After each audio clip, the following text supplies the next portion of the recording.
জিততে গেছো, আমি হাইরা গেছি, আমি হাইরা গেছি, তুমি জিততে গেছো। এতই যখন জিততে চাইছো, জিততে কি পাইছো? যাও এখন এমন ভাবে হাইরা যাবো আমি, তুমি জিততে গিয়েও আফসোস করবা।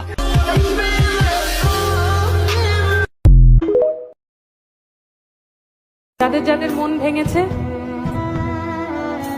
তাদের জন্য একটা কথা বলতে চাই যে এই তালাটাও ভালো, এই চাবিটাও ভালো, শুধু এই তালাটা এই চাবির জন্য নয়।